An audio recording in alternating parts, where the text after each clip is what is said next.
കടം വാങ്ങിയ പണം തിരികെ കിട്ടാൻ ലത്തീഫും ഭാര്യയും നിരന്തരം അധിക്ഷേപിച്ചെന്ന് തിരുവനന്തപുരം വെഞ്ഞാറമൂട് കൂട്ടക്കൊലക്കേസ് പ്രതി അഫാൻ. ഇതുകൊണ്ടാണ് ചുറ്റിക കൊണ്ട് ഇവരെ തലക്കടിച്ച് കൊലപ്പെടുത്തിയത് എന്നാണ് അഫാൻ പോലീസ് നൽകിയ മൊഴി. ചോദ്യം ചെയ്യലിലാണ് അഫാന്റെ കുറ്റസമ്മതം. എസ് ശ്രീകാന്ത് ഉണ്ട് തിരുവനന്തപുരത്ത് നിന്ന്. ശ്രീകാന്ത്, വിവരങ്ങൾ എന്തൊക്കെയാണ്?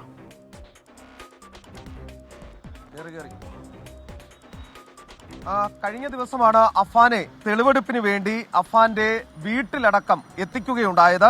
അവിടെ ഈ തെളിവെടുപ്പിന് ശേഷം പോലീസ് നടത്തിയ പ്രാഥമിക ചോദ്യം ചെയ്യലിലാണ് അഫാൻ പിതാവിന്റെ സഹോദരനെയും ഭാര്യയെയും കൊലപ്പെടുത്തിയ കേസിൽ വിശദമായ മൊഴി നൽകിയത്.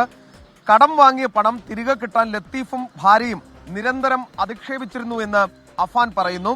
ഇതിനാലാണ് ചുറ്റിക കൊണ്ട് തലക്കടിച്ച് കൊലപ്പെടുത്തിയത് എന്നാണ് അഫാന്റെ മൊഴി. 80,000 രൂപ ലത്തീഫിൽ നിന്നും കടം വാങ്ങിയിരുന്നു. പിതാവിന്റെ അമ്മയുടെ സ്വർണം വാങ്ങുന്നതിനും തടസ്സം നിന്നത് ലത്തീഫായിരുന്നു. അതിനാലാണ് കൊലപ്പെടുത്തേണ്ടി വന്നത് എന്ന് അഫാൻ ചൂണ്ടിക്കാണിക്കുന്നു. മാത്രമല്ല, എങ്ങനെയാണ് കൊലപ്പെടുത്തിയത്, എന്ത് ആയുധം ഉപയോഗിച്ചു തുടങ്ങിയ കാര്യങ്ങളും പോലീസിന് കൃത്യമായി തന്നെ അഫാൻ മൊഴിയായി നൽകിയിട്ടുണ്ട്. സ്വാഭാവികമായും ഇക്കാര്യങ്ങൾ കോടതിയിൽ പോലീസിന് ചെറിയ രീതിയിലുള്ള സഹായങ്ങൾ ഉണ്ടാകും. പക്ഷേ അഫാന്റെ ഉമ്മയുടെ മൊഴി തന്നെയാണ് ഏറ്റവും പ്രധാനപ്പെട്ട ശക്തമായ മൊഴികളിലൊന്ന്. എസ് ശ്രീകാന്താണ് വിവരങ്ങൾ നൽകിയത്.